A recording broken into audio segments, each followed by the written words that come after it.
Point A 2,-5 and -2,9 से क्या है, इक्विडिस्टेंस है। इक्विडिस्टेंस का मतलब होता है समदूरस्थ। और ये क्वेश्चन आपके पेपर में भी बहुत आते हैं, हमने बोला है इनको बिल्कुल रट डालो। ठीक है, जितने भी इक्विडिस्टेंस के क्वेश्चन आए, समदूरस्थ के क्वेश्चन आए, सारे आपको आने चाहिए। अब बात आती है कि एक्स एक्सेस अगर कहता है तो वहां पे हम पॉइंट क्या लेंगे, तो वहां पे आप पॉइंट ले लोगे पी, और पी क्या ले लोगे, एक्स कॉमा जीरो ले लोगे, क्योंकि एक्स एक्सेस का मतलब होता है y equal to zero. Axis का मतलब होता है y इक्वल टू जीरो, यानी y जीरो आएगा। अगर y एक्सेस कह देता है तो आपका x जीरो आ जाता। यहाँ पे हमारा पॉइंट क्या बन जाएगा, x कॉमा जीरो, यानी y में क्या बन गया, जीरो बन गया। अब आपको करना क्या है, इक्विडिस्टेंस है ना, तो इक्विडिस्टेंस का मतलब जो p होगा वो a के साथ में भी होगा, और जो p होगा ये b के साथ में भी होगा। होगा कि नहीं होगा, यानी हम कह सकते हैं कि जो PA होगा वो किसके इक्वल होगा, PB के, मतलब दोनों का साथ देगा।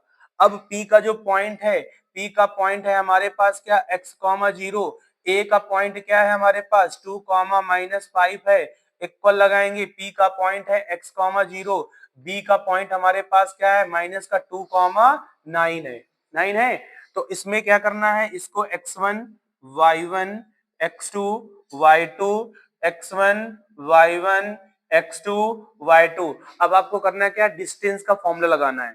डिस्टेंस का फॉर्मूला आपको पता ही है क्या होता है, x1 यानी x माइनस x2 यानी 2 का होल स्क्वायर, प्लस इसके बाद y1 यानी 0 माइनस y2 यानी +5 का होल स्क्वायर, इक्वल लगाओ।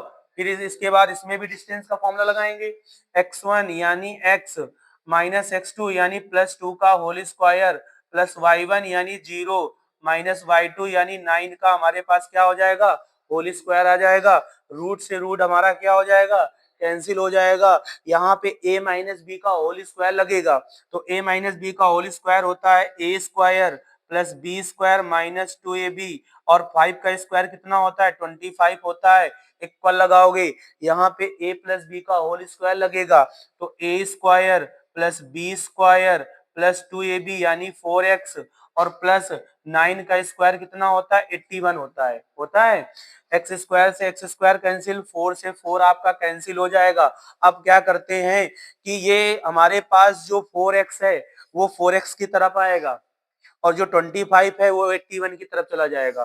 तो हमारे पास आया माइनस का 4x, ये 4x और आ जाएगा तो माइनस का 4x हो जाएगा। इक्वल में हमारे पास 81 है, 25 उधर जाएगा तो माइनस का कितना हो जाएगा, 25 हो जाएगा। यहाँ पे हमारे पास माइनस का 8x आएगा। अब 81 में हमें 25 माइनस करना है, तो जब 25 माइनस करोगे तो यहाँ पे 6 आ जाएगा। इसके बाद यहाँ पे 7 होगा, 7 में 2 माइनस करोगे कितना आएगा, 5 आएगा। तो ये हमारे पास 56 हो जाएगा। अब आपको 8 से डिवाइड कर देना है। 8 के टेबल में 56 कितने टाइम में आता है, 7 टाइम में।